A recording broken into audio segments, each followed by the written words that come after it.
ಮಂಡ್ಯ ಮೈತ್ರಿಯಲ್ಲಿ ಮೂಡ್ತಾ ಇಲ್ಲ ಒಮ್ಮತ. ಚಲುವರಾಯಸ್ವಾಮಿ ವಿರುದ್ಧ ಪರೋಕ್ಷವಾಗಿ ವಾಗ್ದಾಳಿಯನ್ನ ನಡೆಸಲಾಗಿದೆ. ಚಲುವರಾಯಸ್ವಾಮಿ ವಿರುದ್ಧ ನಾಗಮಂಗಲದ ಶಾಸಕ ಸುರೇಶ್ ಗೌಡ ಅವರು ಕಿಡಿಕಾರಿದ್ದಾರೆ. ಮತ್ತೊಮ್ಮೆ ಇಲ್ಲಿ ಪ್ರಮುಖವಾಗಿ ಈ ಹಿಂದಿನ ಲೋಕಸಭೆ ಎಲೆಕ್ಷನ್ ಅಲ್ಲೂ ಕೂಡ ಅವರು ವಾಗ್ದಾಳಿಯನ್ನ ನಡೆಸಿದ್ರು. ಮತ್ತೊಮ್ಮೆ ಈಗ ಚಲುವರಾಯಸ್ವಾಮಿ ವಿರುದ್ಧ ಶಾಸಕ ಸುರೇಶ್ ಗೌಡ ಕಿಡಿಕಾರಿದ್ದಾರೆ. ಸ್ವಯಂ ಘೋಷಿತ ನಾಯಕರು ಕಾಂಗ್ರೆಸ್ ಸೇರಿದ್ದಾರೆ. ಹಣ ಅಧಿಕಾರಕ್ಕೋಸ್ಕರ ಏನ್ ಬೇಕಾದ್ರೂ ಮಾಡ್ತಾರೆ ಚಲುವರಾಯಸ್ವಾಮಿ ಅಂತ ವಾಗ್ದಾಳಿಯನ್ನ ನಡೆಸಿದ್ದಾರೆ. ಅವರು ಬ್ಲಾಕ್ ಮೇಲ್ ರಾಜಕಾರಣಿ ಅಂತ ಕೂಡ ತಮ್ಮ ಆಕ್ರೋಶವನ್ನ ವ್ಯಕ್ತಪಡಿಸಿದ್ದಾರೆ. ನಾಗಮಂಗಲದ ಶಾಸಕ ಸುರೇಶ್ ಗೌಡ, ನಾನು ಕಾಂಗ್ರೆಸ್ನಲ್ಲಿದ್ದಾಗಲೇ ಈ ಬಗ್ಗೆ ಹೇಳಿದ್ದೆ, ಇವರು ಪಕ್ಷಕ್ಕೆ ಬರೋದು ಬೇಡ ಅಂತ ಹೇಳಿದ್ದೆ. ಮಾಡಿದ ತಪ್ಪಿಗೆ ಕಾಂಗ್ರೆಸ್ ಈಗ ಪ್ರತಿಫಲವನ್ನ ಕಾಣ್ತಾ ಇದೆ ಅಂತ ಕಾಂಗ್ರೆಸ್ನ ನಾಯಕರ ವಿರುದ್ಧ ಇವರನ್ನ ಜಾಯಿನ್ ಮಾಡಿಸಿಕೊಂಡಿದ್ದಕ್ಕೂ ಕೂಡ ಆಕ್ರೋಶವನ್ನ ವ್ಯಕ್ತಪಡಿಸಿದ್ದಾರೆ. ಕೈ ಪಕ್ಷದ ನಾಯಕತ್ವ ಇಷ್ಟೊಂದು ದುರ್ಬಲ ಆಗಿದೆಯಾ ಅನ್ನುವ ಪ್ರಶ್ನೆಯನ್ನ ಕೂಡ ಮಾಡಿದ್ದಾರೆ. ಆ ಪಕ್ಷದ ಸ್ಥಿತಿ ನೋಡಿ ಹೊಟ್ಟೆಗೆ ಬೆಂಕಿ ಇಟ್ಟಂತ ಆಗ್ತಾ ಇದೆ. ಕಾಂಗ್ರೆಸ್ ನಾಯಕತ್ವ ಬಗ್ಗೆಯೂ ಕೂಡ ಸುರೇಶ್ ಗೌಡ ಪ್ರಶ್ನೆಯನ್ನ ಮಾಡಿದ್ದಾರೆ. ನಾಗಮಂಗಲದ ಶಾಸಕ ಸುರೇಶ್ ಗೌಡ ಅವರು ಮತ್ತೊಮ್ಮೆ ಚಲುವರಾಯಸ್ವಾಮಿ ವಿರುದ್ಧ ಆ ಅಸಮಾಧಾನ ಆಕ್ರೋಶವನ್ನ ವ್ಯಕ್ತಪಡಿಸಿದ್ದಾರೆ. ಮಂಡ್ಯದಲ್ಲಿ ಕಾಂಗ್ರೆಸ್ ವರ್ಸಸ್ ಜೆಡಿಎಸ್ ನಾಯಕರ ಒಂದು ಮಾತಿನ ಯುದ್ಧ ಮತ್ತಷ್ಟು ತಾರಕಕ್ಕೆ ಏರ್ತಾ ಇದೆ.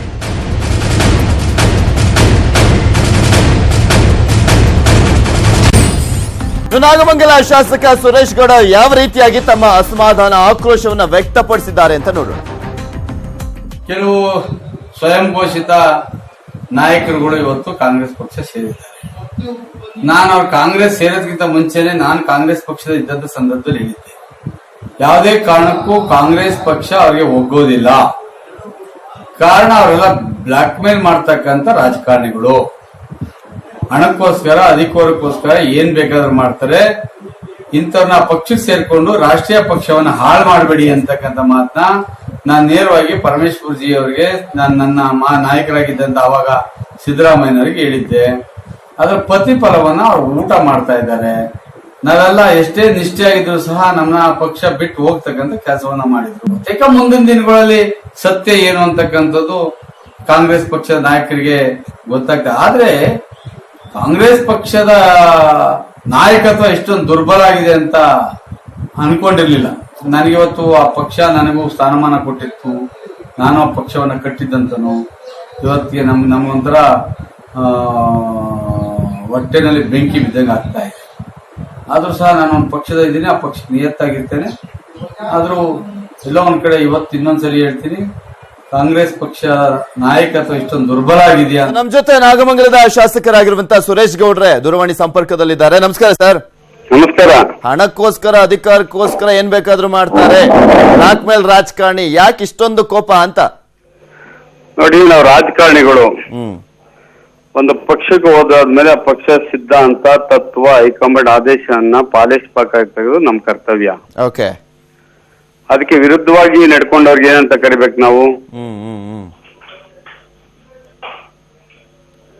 ಈ ಒಂದು ವಿಚಾರದಲ್ಲಿ ಮಾತ್ರ ನಿಮ್ಮ ಅಸಮಾಧಾನ ಇರೋದು?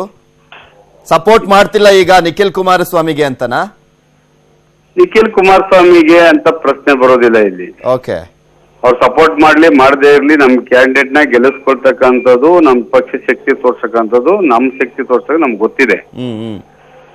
ಆದ್ರೆ ಇವರು ಮೈತ್ರಿ ಧರ್ಮವನ್ನ ಪಾಲಿಸ್ತಲೇ ಯಾಕೆ ನಿತ್ಯ ವಿಶ್ವಾಸ ದ್ರೋಹ ಮಾಡ್ತಾರೆ? ಅಷ್ಟೊಂದು ಕಾಂಗ್ರೆಸ್ ಹೈಕಮಾಂಡ್ ವೀಕ್ ಆಗಿದ್ಯಾ?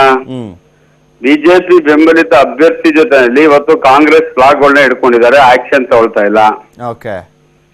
ಅವರ ಕಾರ್ಯಕರ್ತರು ಹಾಗಾದ್ರೆ ಬಿಜೆಪಿ ಕಾಂಗ್ರೆಸ್ ಎರಡು ಒಂದೇನಾ? ಇದು ಪ್ರಶ್ನೆ ಕೇಳ್ಬೇಕಾಗ್ತದಲ್ವಾ? ಇಲ್ಲ, ಹೇಳಿ ಅವರು ನಿಮ್ಗೆ ಸಪೋರ್ಟ್ ಮಾಡಕ್ಕೆ ನಾವು ಸಂತೋಷ.